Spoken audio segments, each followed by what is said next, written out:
नमस्कार, मी सिद्धार्थ भडकुंबे, जनता संघर्ष न्यूज चॅनलमध्ये आपल्या सर्वांचं स्वागत आहे। अनुसूचित जाती उपवर्गीकरणाच्या मुद्द्यावर राष्ट्रीय चर्मकार संघाचे राष्ट्रीय अध्यक्ष बाबुराव माने यांनी तीव्र प्रतिक्रिया व्यक्त करत या निर्णयाला विरोध दर्शवला आहे। सध्या देशात मोठ्या प्रमाणावर नोकऱ्या कमी होत आहेत, शिक्षणाचा खर्च सर्वसामान्यांच्या आवाक्याबाहेर जात आहे आणि बेरोजगारीची समस्या दिवसेंदिवस गंभीर होत असताना उपवर्गीकरणाचा मुद्दा पुढे आणणे योग्य नसल्याचे त्यांनी म्हटले। बाबुराव माने म्हणाले की समाजातील प्रस्थापित घटक सर्वसामान्य जनतेची दिशाभूल करण्याचे काम करत आहे। रोजगार, शिक्षण, महागाई यांनी सामाजिक न्याय यासारख्या मूलभूत प्रश्नांवर उपाययोजना करण्याऐवजी शासनाकडून वेगळेच मुद्दे पुढे केले जात आहेत। त्यामुळे समाजातील वंचित घटकांचे लक्ष खऱ्या समस्याकडून विचलित होत असल्याची खंत त्यांनी व्यक्त केली। त्यांनी पुढे सांगितले की अनुसूचित जाती समाजामध्ये एकोपा आणि सामाजिक सलोखा टिकवणे आजच्या काळाची गरज आहे। राष्ट्रीय चर्मकार संघाच्या वतीने समाजातील विविध घटकांनी एकत्र राहून सामाजिक न्यायासाठी लढा देण्याचे आवाहनही बाबुराव माने यांनी केले। जनता संघर्ष न्यूज, सिद्धार्थ भडकुंबे, सोलापूर। मी राष्ट्रीय चर्मकार संघाचा राष्ट्रीय अध्यक्ष आहे आणि चर्मकार समाजाची या राज्यामध्ये मोठ्या प्रमाणात मी चळवळ चालवतो। राज्यात प्रत्येक जिल्ह्यात, प्रत्येक तालुक्यात आमचे सगळे पदाधिकारी आहेत आणि आता जी उपवर्गीकरणाची जी चळवळ आहे त्या चळवळीला आणि शासनाच्या या निर्णयाला आमचा पूर्णपणे विरोध आहे। ज्या टोपल्यात भाकरीच नाहीत, सगळ्या आता नोकऱ्या संपुष्टात आलेल्या आहेत, आरक्षण संपायची वेळ आलेली आहे आणि आता नोकऱ्या शिल्लक नसताना भाकरी नसलेल्या टोपल्यासाठी जाती जातीमध्ये आम्ही भांडणं करायची का? आम्ही एकमेकाच्या विरोधात उभं राहायचं का? आम्ही सर्व पोट जातींनी पुस्तकाबरोबर मैत्री करायला पाहिजे। आंबेडकरी समाजाचा कित्ता आम्ही गिरवला पाहिजे। आंबेडकरी समाज शिकला म्हणून तो पुढे गेला।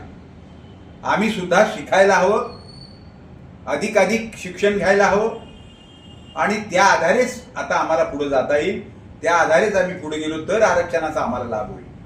आम्ही शिकलोच नाही, आम्ही शिक्षणच घेतलं नाही तर आरक्षण मिळूनही आम्हाला पुढे जाता येणार नाही आणि म्हणून आम्हाला शिक्षणाकडे आमचा मोर्चा आम्ही वळवला पाहिजे।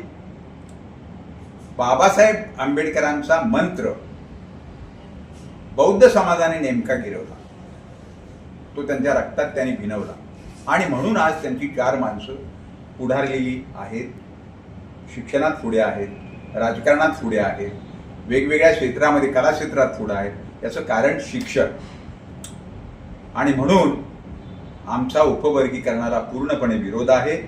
काल आळंदीमध्ये आमची एक मोठी सभा झाली, तिथे आम्ही तीच भूमिका मांडली।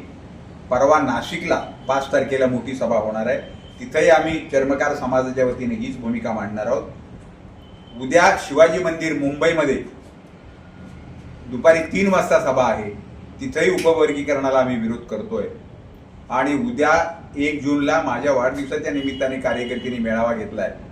त्या मेळाव्यात सुद्धा वाढदिवस माझा फार महत्त्वाचा नाही, पण त्या निमित्ताने मला हा संदेश द्यायचा आहे आमच्या समाजातल्या लोकांना की उपवर्गीकरणाला विरोध नाही।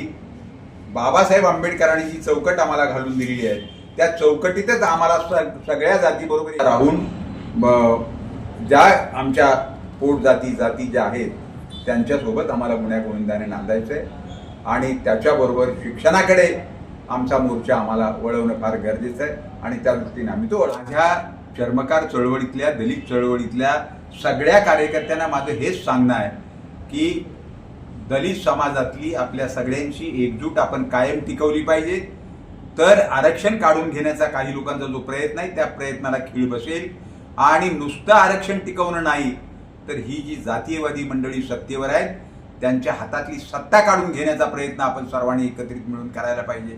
त्यासाठी 18 पगड जातीच्या सगळ्या लोकांनी एकत्र आलं पाहिजे।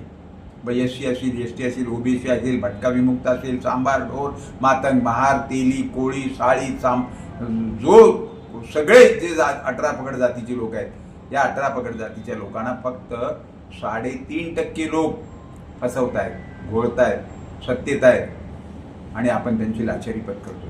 तर ती जर सोडायची असेल तर यांच्या हातातून सत्ता काढून घेतली